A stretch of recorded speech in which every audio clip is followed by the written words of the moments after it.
Hey everyone, this is Joanna and welcome to my YouTube channel, and I'm going to talk to you about top 5 things that you need to know about Raleigh, North Carolina before moving here. So stay tuned.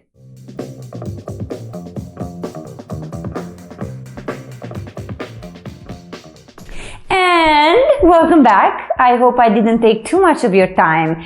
This video is going to be a very short one. I just want to touch on top 5 things that I personally would really want to know before coming here. Now, you can say that they're not good, or that they're amazing, or that they're not very relevant. You know what? You can say a lot of things, but the reality is that I'm just going to tell you the things the way they are.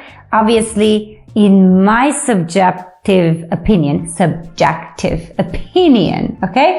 So if you are wanting to relocate here, and if you do not know a lot about this area and about the real estate and what in the world is Raleigh and where is it even on the map, feel free to subscribe to my YouTube channel.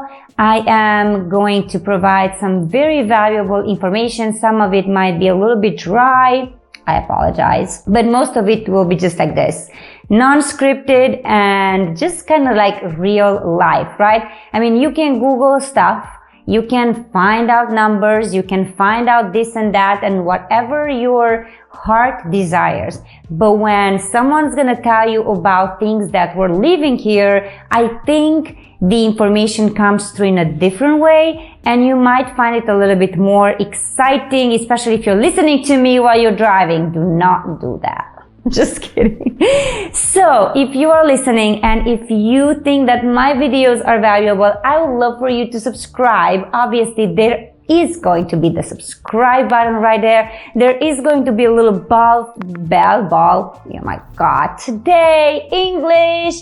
There's going to be a bell button right there for you to get notified anytime I am going to upload a new video, and I would be so happy if you would subscribe, just because it would really help my channel tremendously, and because a lot of our clients have found me on YouTube and I'm helping hundreds of families. This is my company. I founded it in 2011 when I myself moved here from LA after moving from Romania. So we're like this over the ocean, and then we're like this over the US, all the way from LA, from Valencia, Santa Clarita was our last home, to Cary, North Carolina. Okay, so let's dive right in. First thing that I want to tell you about, and I think you need to know about when moving here, is that I don't want to start with a negative thing, but I have to tell you this thing, okay?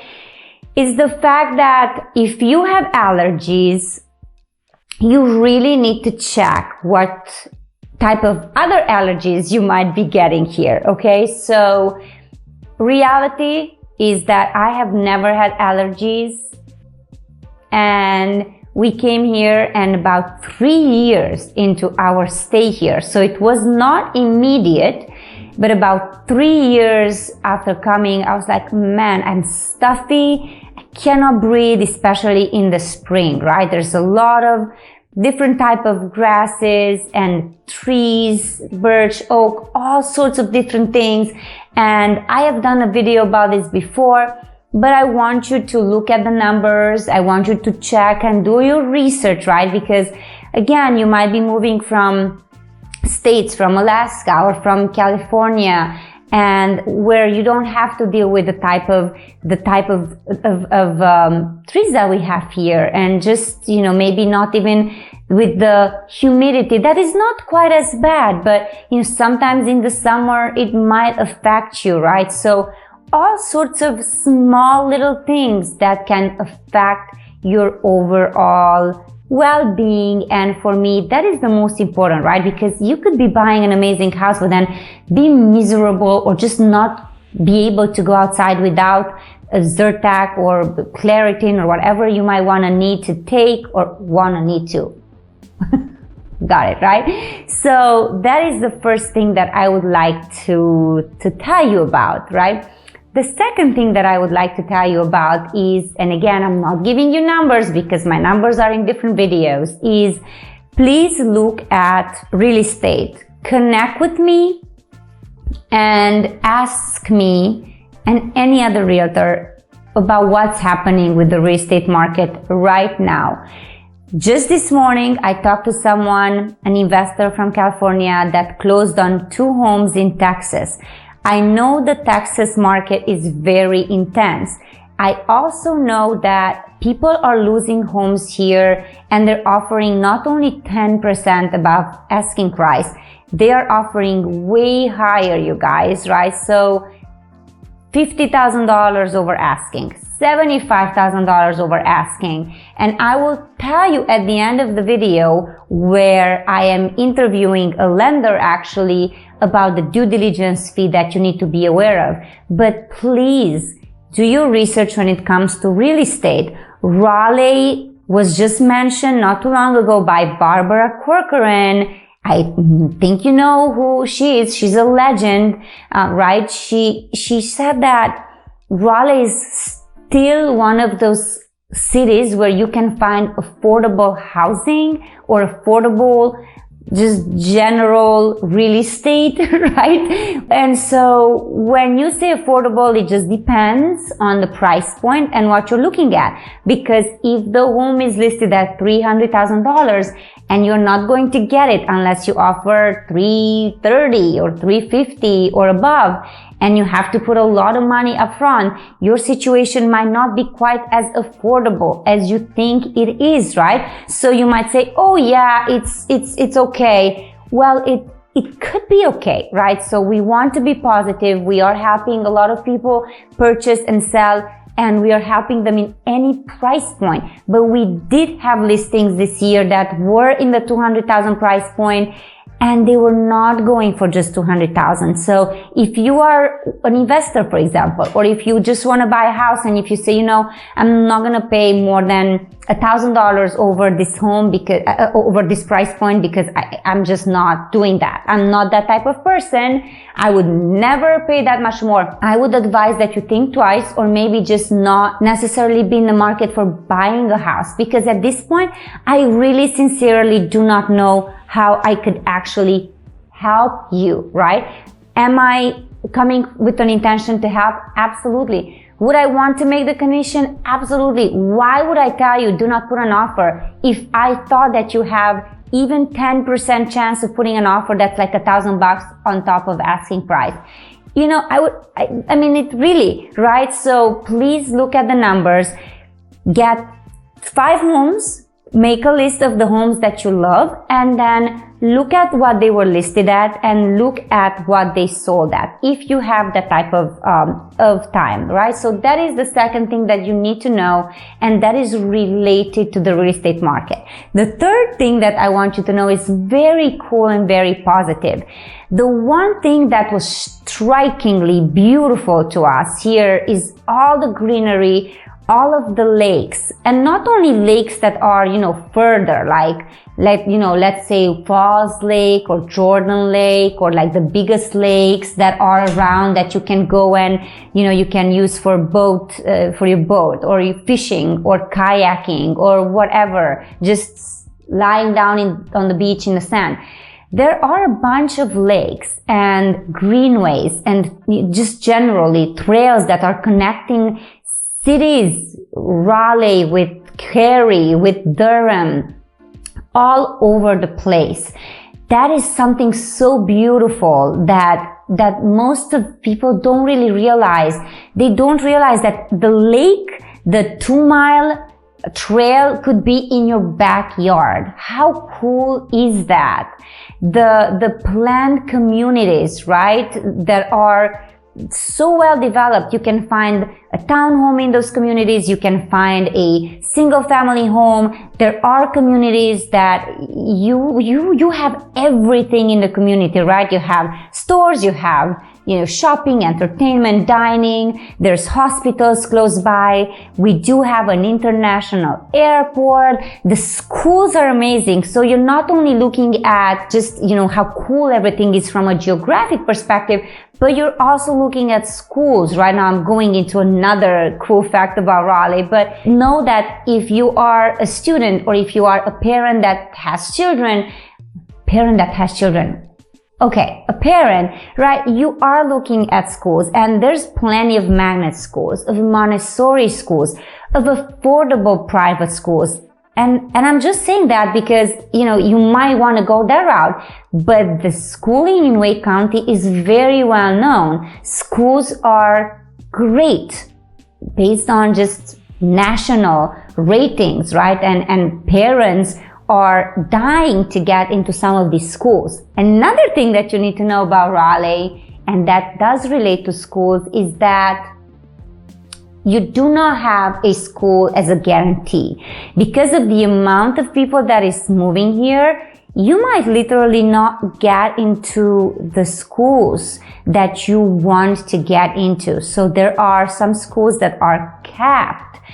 So make sure you ask me, make sure we're checking the data, make sure you know what your child likes or what your child's dream is, right? So that you can go and buy something in a neighborhood that fits his personality, her personality, not necessarily something that looks good on paper, right? So as a parent, I came and I looked at all these schools and I'm like, okay, well, Davis Drive is good. Well, okay, I heard about Briar Cliff, that it's an amazing school where all the teachers are very loving. But then wait, we're trilingual in the home, so we would want our kids to go to a magnet school, which we ended up doing. And thank God we got lucky because we speak Romanian, we speak Hungarian.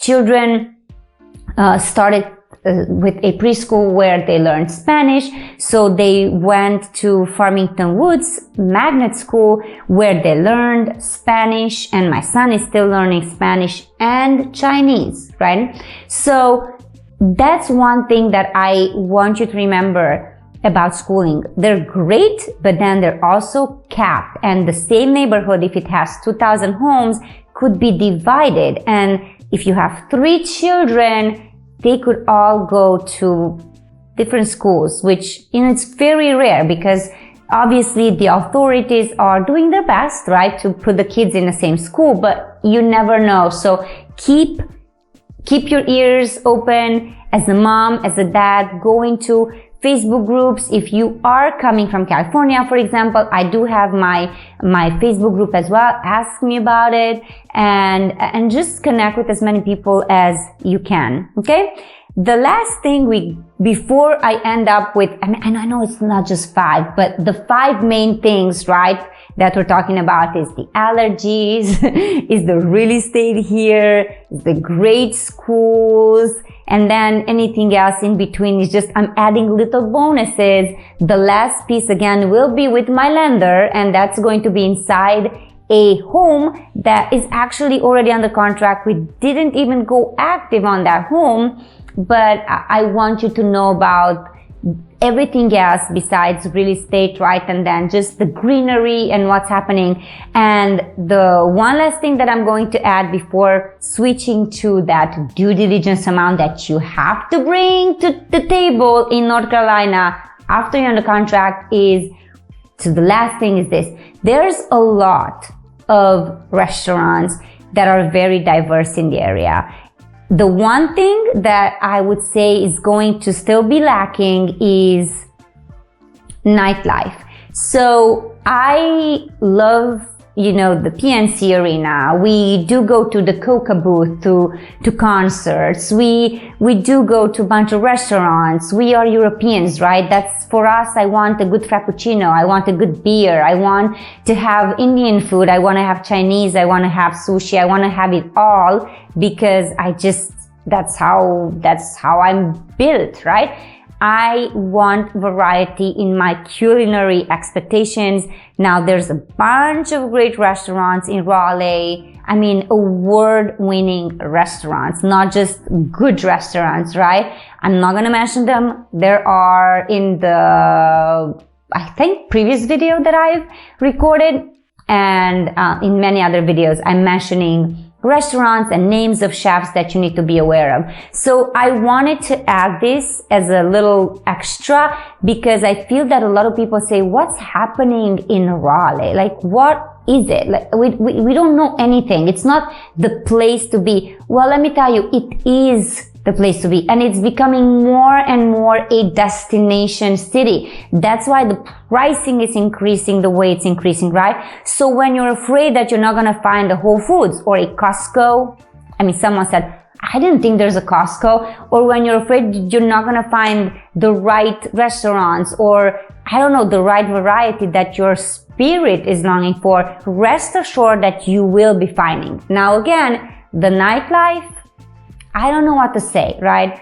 I'm a mom of two. I'm 41, born 1980. I don't know what to say about nightlife. I could probably say I'm kind of bored when it comes to nightlife. There's not enough variety for me because I don't want to go to the same club all the time when I want to go dancing, salsa, rumba, whatever. I don't want to go to the same place, right? So for me, I could use a little bit more variety, but you know, if it's not there, it's just not there. In my opinion, if you want something more, you could maybe just stay in LA or New York or go to somewhere that's a little bit more intense from that perspective, okay? And now I will be leading you to the last part of the video, which is again an interview with Johan Alvarez from Altera Home Loans. He's the branch manager for the Raleigh region, and he's absolutely unbelievable. We are going to cover a little bit about the due diligence fee, what you have to put down here, the amounts, and he's going to give you a little bit of a idea on loans and what's happening here and what you could be getting. So again, hopefully not too dry, not too boring for you. Enjoy the last part of the video. Take care. Another thing that I want to touch with you is due diligence in North Carolina. This is one thing that you really need to know when you come here and you are thinking about buying a house. For this, I have a very special guest. We are actually in our listing here in Wimbledon that is listed currently at $625,000 in coming soon status. And I'm here with Johan Alvarez with Altera Loans. He's the branch manager and he is the brain behind your wills as a home buyer. Hey. Thanks so much for having me. You're very welcome. I want to talk some scenarios with you, or at least one scenario that's very important. What happens when you come and you put an offer on a house here in North Carolina? What happens is that you have to bring a due diligence amount that could be as high as $50K or $60K, okay? So let's take this scenario because I want to tell you that as the moment we sign the contract, that money is due to the seller. And a lot of you guys are asking, what's happening to that money? Well, what's happening to the money is that if you walk away for any or no reason, you're gonna lose it. However, if you don't walk away, that money is being credited to you at closing, right? It goes back towards your closing costs, down payment, and all of that. So I want to go through a scenario with you just so you understand. This house is listed at $625,000. What we are seeing in North Carolina is that everything goes for way above. So Johan, let's just say that one of our viewers here wants to buy this house. This is listed at $625,000. We are already having a lot of interest. We do already have something on the table. So just letting you know, even though we're coming soon, we're not active yet. So that means that nobody was actually able to see the house. So let's just say that our viewer wants to buy this house at $625,000 and we go under contract at $700,000. Can you give me an example of how the numbers would work for this particular person and the due diligence and where that would go at the end? And you know, maybe go a little bit and talk about the type of loan or how much money they would ideally need to bring to the table. Great, Amanda. Yeah, of course. So there are a few things that are important to know, especially in this price point. Right. So one item is that the limit for conventional loans is $548,250,000. So what that means is that if you're borrowing more than $548,250, you're going to be in jumbo territory. Okay.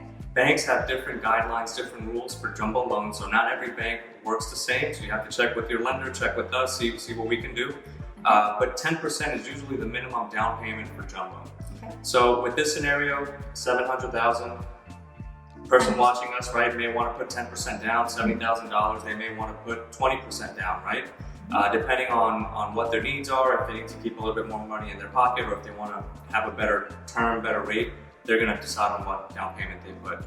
So the due diligence money that they're putting is going to be credited towards that down payment, towards the closing cost. So when the attorney, here in North Carolina, it's an attorney state, so when the buyer's attorney does the accounting work with the closing department, they're going to account for what's required for down payment, what's required for closing costs, and then they're going to give them credit for any due diligence earnest money that was given at the contract. Right. So that money doesn't disappear. You're not going to get a check. It's going to be credited back to you. So just remember that, and remember that when you sign a contract, you have to give it. It goes directly to the seller. So they're going to cash it right away. It's not like in other states where you can put 10,000 offers. You can do that here as well, but what if all of them are accepted?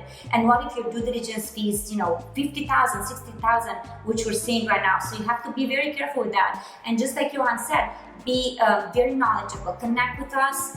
We are here to help. All of our information is on the screen.